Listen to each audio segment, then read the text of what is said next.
August 14th, 1977, 11:23 p.m. Highway 61, just outside Memphis, Tennessee. Bob Dylan was driving alone through the humid southern night, his car's radio crackling with static as he searched for something, anything, to break the crushing silence in his head. He'd just finished a disastrous concert in Nashville, where half the audience had walked out during his electric set. The folk purists still hadn't forgiven him for going electric, and now even his rock fans were starting to turn away. But what Dylan didn't know as he pulled into that lonely Texaco station was that in exactly 7 minutes, he would witness something that would change not just his night, but the entire trajectory of American music history. The station was almost empty, just Dylan's rental car and a massive black Cadillac with Tennessee plates parked near the back, away from the lights. As Dylan filled his tank, he noticed something odd about the Cadillac. The windows were tinted so dark they were almost mirrors, and there was something familiar about the way it was positioned, like the driver was trying to hide. That's when he heard it. From the men's restroom at the side of the building came a voice. Not just any voice, but the voice that had changed everything in the 1950s. Rich, deep, unmistakable, and completely raw with emotion. The voice was singing, almost whispered like a prayer. How many roads must a man walk down before you call him a man? Dylan's hands froze on the gas nozzle. Someone was singing "Blowin' in the Wind" in that bathroom, but it wasn't just anyone. That voice belonged to Elvis Presley. Dylan had written that song in 1963, a simple 3-chord protest anthem that had become the voice of a generation. But he had never heard it sung like this, with such pain, such desperate loneliness, such raw human need, that it barely sounded like the same song. The singing stopped. Dylan heard a toilet flush, then running water. He quickly finished filling his tank and pretended to check his tires, waiting. He had to know if his ears were playing tricks on him. The bathroom door opened, and out stepped a figure that made Dylan's heart stop. It was Elvis, but not the Vegas Elvis that America knew. This was a broken man in a white jumpsuit that hung loose on his once powerful frame. His face was puffy from medication, his famous hair disheveled, his movements slow and uncertain. He looked around nervously, like a man who was used to being hunted. For a moment, their eyes met across the poorly lit parking lot. Elvis froze, recognizing the wild-haired folk singer he'd heard so much about, but never met.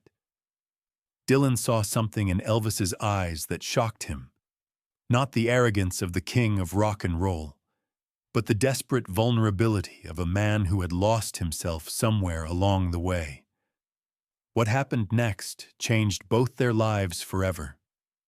Elvis looked around the empty lot, then walked slowly toward Dylan.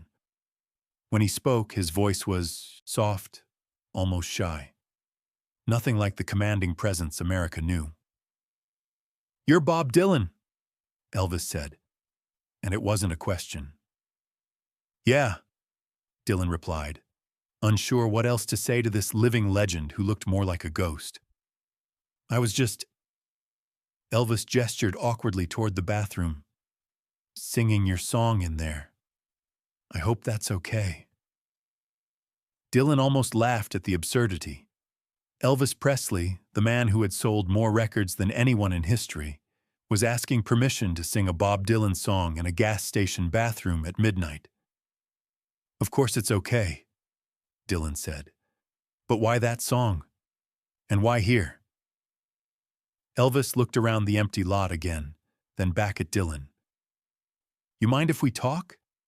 I mean, really talk? Not for any magazines or anything? Just man to man?"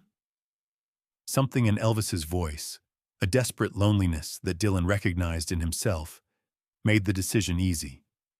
"Sure. You want to sit in my car? It's cooler."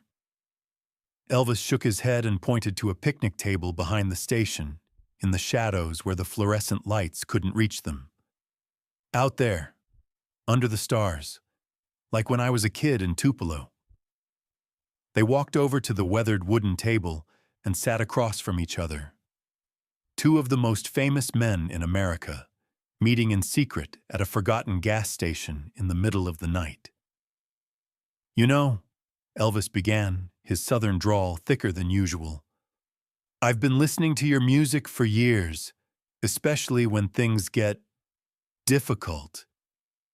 "Difficult how?" Dylan asked, though he could see the answer in Elvis's tired eyes. Elvis was quiet for a long moment, staring up at the stars.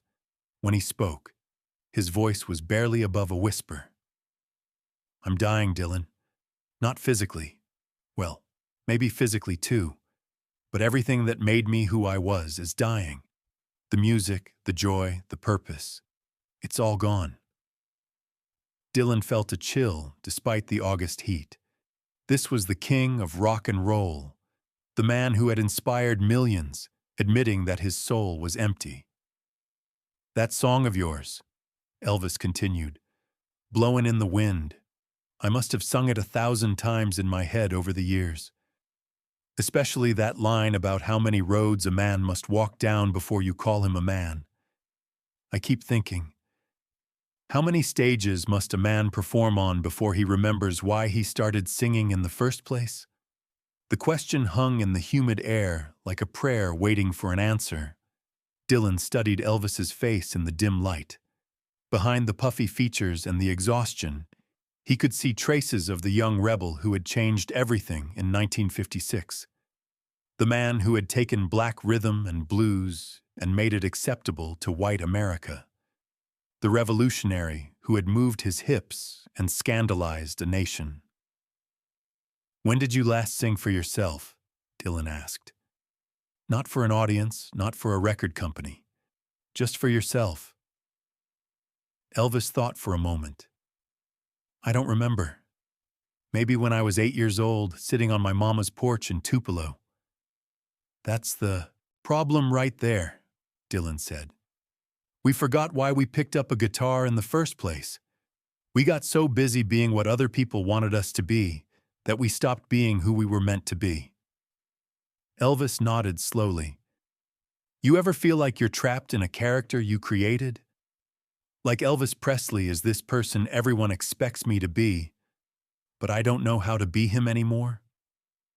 Dylan knew exactly what he meant. He'd been struggling with the same thing.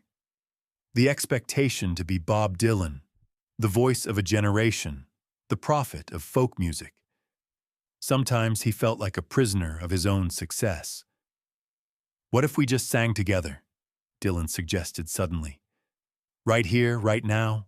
No audience, no recording equipment, no pressure. Just two guys with guitars, singing because it feels good." Elvis looked surprised. "You got a guitar?" Dylan pointed to his car. "Always." "I don't," Elvis said sadly.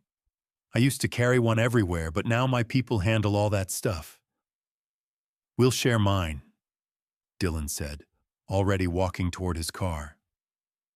What happened next was witnessed only by the stars and a night security guard named Tommy Williams, who was making his rounds and heard something he would never forget. Dylan returned with his battered acoustic guitar, and they began to sing together on that picnic table. Not performing, just singing. Dylan started with "Blowin' in the Wind," but Elvis transformed it, adding runs and inflections that made it sound like a gospel hymn. Then Elvis suggested "That's All Right," his first hit from 1954. But when Dylan added harmonica and changed the rhythm slightly, it became something new. Folk rock before folk rock had a name. For the next 2 hours, they traded songs and stories. Elvis told Dylan about how Colonel Parker had turned him into a product, how the drugs were the only way he could deal with the pressure of being a living legend. Dylan shared his own struggles with fame, with the burden of being expected to have answers to questions he'd never asked. "You know what's funny?" Elvis said, as they shared a cigarette around 2 a.m. "People think we're so different. You're the intellectual folk singer. I'm the hip-shaking rebel. But we're really the same, aren't we? Just two guys from small towns who wanted to make music and ended up trapped in golden cages." Dylan nodded. "The difference is, you still have time to break out." Elvis looked at him with something that might have been hope. "You really think so?" "I know so. But you gotta stop singing other people's versions of your songs and start singing them the way you feel them. Like you did with Blowin' in the Wind tonight." They talked until the sun started to rise over Highway 61. As the sky turned pink, Elvis stood up and extended his hand to Dylan. "Thank you," he said simply, "for reminding me why I started doing this." "Thank you," Dylan replied, "for showing me that we're all just human beings trying to find our way." Elvis started walking toward his Cadillac, then turned back. "Dylan, if you ever hear that I got back to making real music again, you'll know it started here. Tonight." Dylan watched the king of rock and roll drive away into the dawn, not knowing it would be the last time anyone would see Elvis Presley truly happy. But something extraordinary happened in the weeks that followed. Elvis returned to Graceland, and for the first time in years, picked up a guitar himself. He wrote 3 new songs. Not the formulaic ballads his handlers wanted, but raw, honest music about loneliness, fame, and the search for authenticity. Lisa Marie Presley later found the recordings in her father's personal vault, along with a note that said, "These are for Bob Dylan, who reminded me that music is supposed to heal your soul, not sell it." Elvis died just 2 weeks after that night at the gas station, but not before he had rediscovered something precious he thought he'd lost forever: the joy of making music for its own sake. At Elvis's funeral, Dylan sat in the back of the church, wearing sunglasses and hoping no one would recognize him. When they played Amazing Grace, Dylan could hear echoes of the way Elvis had sung Blowin' in the Wind that night, with such raw emotion that it became a completely different song. After the service, Dylan was approached by a young man who introduced himself as one of Elvis's bodyguards. "Mr. Dylan, Elvis wanted me to give you this if anything happened to him." The man handed Dylan a small package wrapped in one of Elvis's trademark scarves. Inside was a gold-plated harmonica engraved with the words, "For Bob. Thanks for reminding the king that he was always just a man. Keep singing truth. EP." Dylan still carries that harmonica to every performance.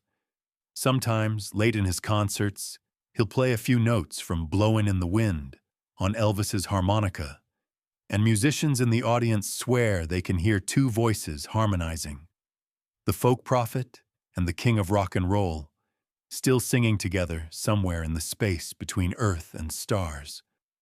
The gas station where they met was torn down in 1985, but the state of Tennessee erected a small plaque on the spot that reads, "Where music found its soul again, August 14th, 1977.